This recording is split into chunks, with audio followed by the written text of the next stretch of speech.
Fala, gente amiga, tudo bom? Eu sou Carlos Lose e este é o Batata Diário, o seu programa de dicas do Diário do Capitão.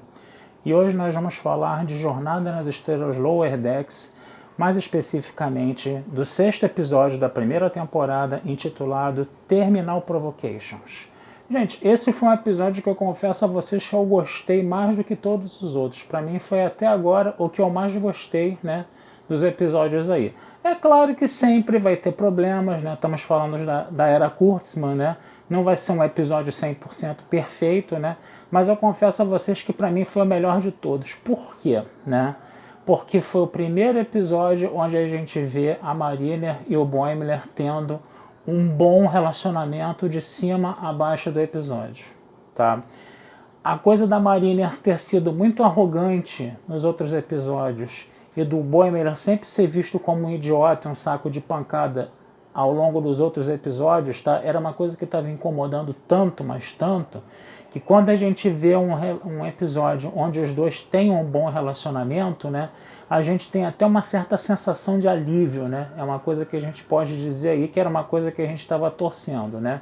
Eu vou novamente repetir aqui, né, que para mim o sucesso, né, dessa animação passa, né, pelo bom relacionamento entre os personagens principais, principalmente esses dois casaizinhos que estão se formando aí, a Mariner e o Boimler, né, e o Rutherford e a Tendi, né. Quanto mais você tiver episódios que trabalham o relacionamento desses dois casais, desses dois núcleos, né, para mim vai ser melhor, desde que seja uma coisa, né, obviamente, né, construtiva como foi nesse episódio, né. Mas vamos lá. A gente tem, vamos falar das 3 histórias que tem nesse episódio, né. Vamos primeiro falar da história C, que a gente fala sobre ela rapidinho. A história C é o seguinte, né? A Cerritos está recolhendo lixo espacial da Federação, e de repente tem uma outra civilização ali, né, que alega, né, que aquele lixo está abandonado há mais de 100 anos e que ela pode pegar também, né? E aí a capitã da Cerritos, a Freeman, né, ela não vai querer, né, que essa civilização pegue esse lixo espacial, né? E aí vai ficar aquele negócio, né? Você também não pode entrar em guerra contra aquele lixo porque você tem que resolver a coisa de uma forma diplomática, enquanto que o capitão da outra nave não está nem um pouquinho diplomático com relação, né, a essa questão aí, né, a ponto deles ficarem disputando lixo com um raio trator e de o próprio capitão dessa nave jogar, né, lixo espacial em cima da Cerritos como provocação, né, e a Cerritos não pode reagir porque ela tem que resolver as coisas de uma forma diplomática. Gente, vamos e convenhamos, né? É claro que a Federação sempre trabalhou a questão da diplomacia, coisa e tal, mas quando eles precisavam também atirar uns torpedos fotônicos e uns phasers nos alienígenas um pouco mais agressivos, eles faziam isso. A gente sabe disso. Esse espírito de diplomacia da Federação, ele não é tão idiota assim. Por que a nave tem phaser? Por que a nave tem torpedo fotônico para atirar? Porque sabe que vai chegar uma hora que vai ter essa situação e tem que fazer. Então, quer dizer, ficou um negócio meio, mais uma vez, aquela coisa de você sacanear, né, o que a gente via em Jornada nas Estrelas, né, você sacanear aquelas coisas que os fãs antigos mais gostam, né. Tudo bem, tá bom, é o espírito da série, é uma série iconoclasta, né, mas mais uma vez uma coisa provocativa aí, tudo bem, né. Agora, a história A, vamos falar da história A, vamos falar dessa história do Boimler e da Mariner aí no caso, né? O que é interessante nessa história do Boimler e da Mariner, por que eles vão ficar tão próximos, né? Porque eles vão ter uma espécie agora de problema em comum, que vai ser um outro cara, um outro alferes chamado Fletcher, né? Esse alferes Fletcher, ele parece ser um sujeito super legal num primeiro momento, né? Por exemplo, a Mariner vai ter um problema com a médica da nave, que é uma oficial sênior, né? Aí o Fletcher vai lá e vai botar panos quentes. O Boimler disse, né, que o Fletcher era um cara que estava sempre ajudando o Boimler a sair de situações complicadas quando ele estava na academia da frota, né? Então, quer dizer, tudo indicava que esse Fletcher ia ser um amigão, né? Tanto que quando eles estavam fazendo uns serviços lá de ajeitar alguns núcleos lá, coisa e tal da nave, né? Era muito trabalho, né? O Boimler e a Mariner queriam ir numa festinha lá, da festinha do Chuchu lá, que foi até um negócio engraçadinho, deu pra rir um pouquinho, né? E aí o que acontece? O Fletcher, ele fala o seguinte: não, eu faço o serviço de vocês e vocês podem ir. Só que aí o que vai acontecer? O Fletcher, né, ele acaba colocando dentro, ele acaba tentando colocar dentro da própria cabeça dele, fazer uma conexão de daqueles núcleos, né, com a cabeça dele. Por quê? Porque ele achava que assim ele poderia ficar mais inteligente, que a máquina é inteligente, que é um computador, que busca perfeição e eficiência. Só que ele acabou transformando aquilo, né, numa espécie de monstro, né, uma espécie esse núcleo ele acabou virando uma espécie de máquina consciente, né, com as ondas cerebrais do Fletcher que ficavam tentando cada vez mais se aperfeiçoar, e aquilo acabou virando um monstro. Só que o Fletcher, né, ele não falou isso de primeira para os amigos, ele começou a dizer um monte de mentiras, ele começou a dizer que foi atacado por alguém, coisa e tal. Aí a Marina e o Boimler acharam que foi um outro grupo, né, de alferes que fez isso, aí eles foram lá brigar com os caras, coisa e tal. E aí, com o tempo, esse Fletcher, que parecia ser um amigo muito legal, ele começou a se revelar um grandíssimo de um mentiroso, tá? Que mentia deliberadamente para proteger a própria pele, né? Lembrava demais o Gaius Baltar da Galáctica, né, no caso, né?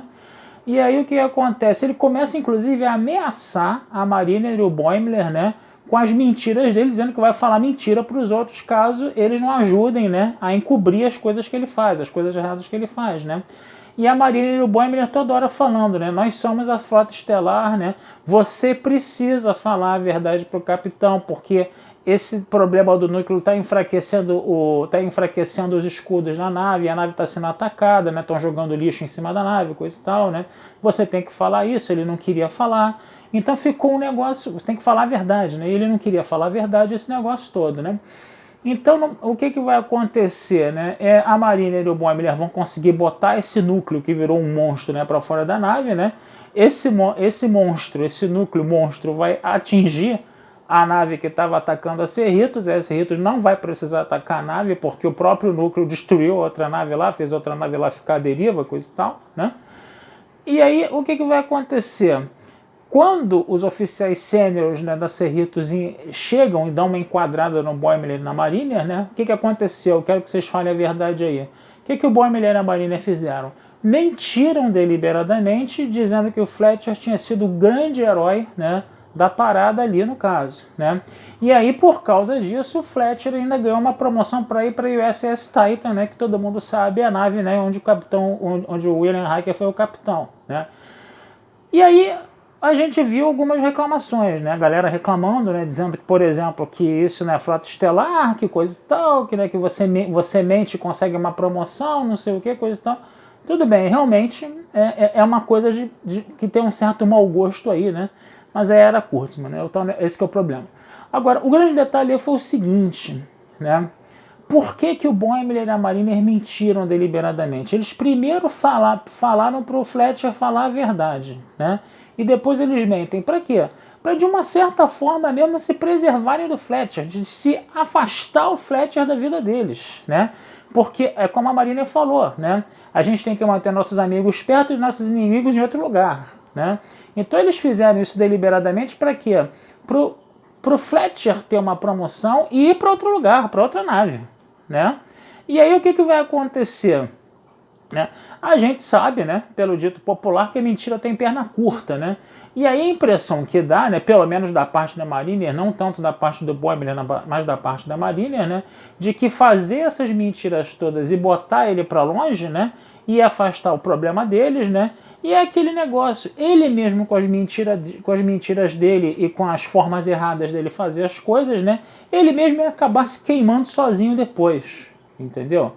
Então, se não é uma coisa de frota estelar você ficar mentindo deliberadamente, coisa e tal, né?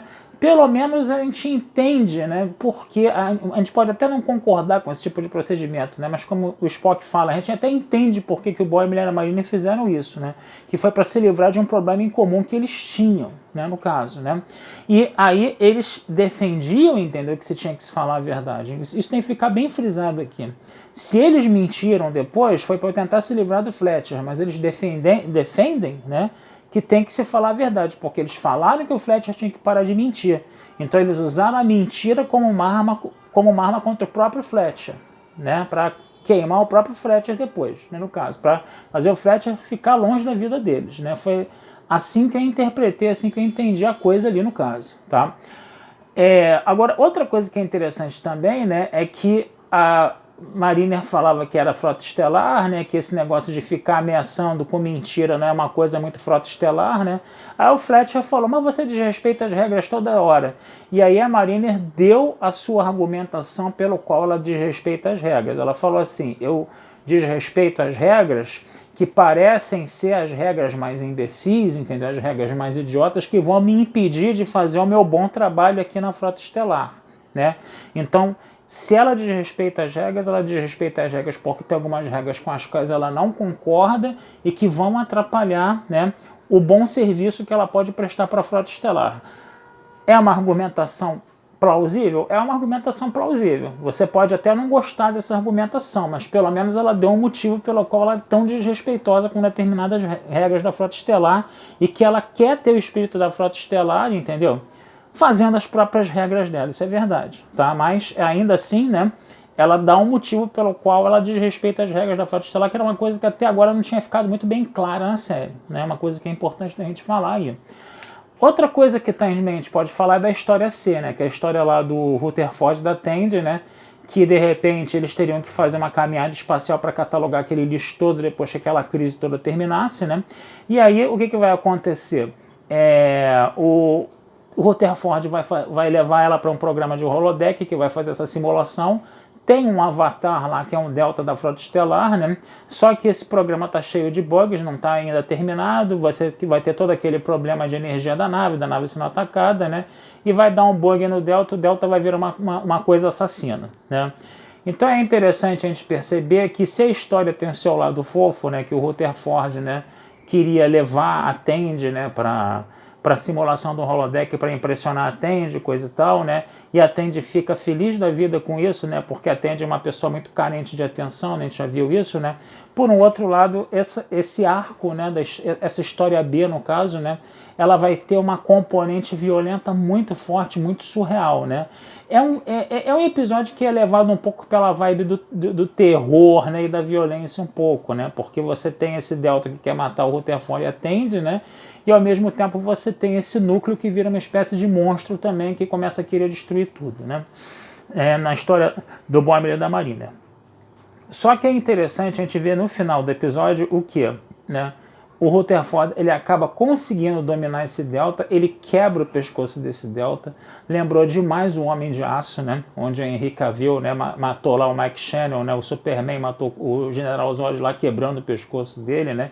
E depois ele grita arrependido, né? Coisa e tal, né? Porque ele acabou sendo forçado a fazer aquilo, né? Mas terminou de uma forma muito violenta, né? Essa coisa. E para dar uma amenizada, você teve uma espécie ali do holodeck ali reiniciando, né, e aparecendo aquele avatar engraçadinho e fofinho de novo. Aí o Rutherford atende e falou, você se lembra? A Tandy falou pro Rutherford, você se lembra que ele acabou de tentar te matar? Ele tá bom, então tchau, né, depois a gente conversa com você, avatar, e por aí vai, né. Então, quer dizer, foi um episódio interessante, eu achei um episódio engraçado, achei um episódio divertido. Aquela parte onde o núcleo entra na nave, né, alienígena lá que está atacando a Cerritos, né, e o Boimler fala, agora a gente vai ser demitido com certeza. Aquela parte eu achei muito engraçada, confesso a vocês, tá? E foi um episódio que eu achei interessante nesse sentido, porque uniu a Mariner e o Boimler, né? Espero que essa união prevaleça, né? Trabalhou um pouco mais esse relacionamento entre a Tandy e o Rutherford, embora a história deles tenha sido muito violenta, né? E a história C foi um pouco lamentável, né? Porque a gente sabe que a Federação, que os ideais da Frota Estelar e da Federação de diplomacia não descartam, né, uma reação agressiva de repente a um ataque, né? Mas é isso, gente. Vou ficando por aqui, desejando vida longa e próspera. Esse texto vai estar lá na Batata Espacial, como sempre, tá? E não deixem de curtir, compartilhar e comentar o Diário do Capitão nas redes sociais, que essa ajuda de vocês sempre é muito bem-vinda pra gente, tá certo? Um abração, fui e até a próxima.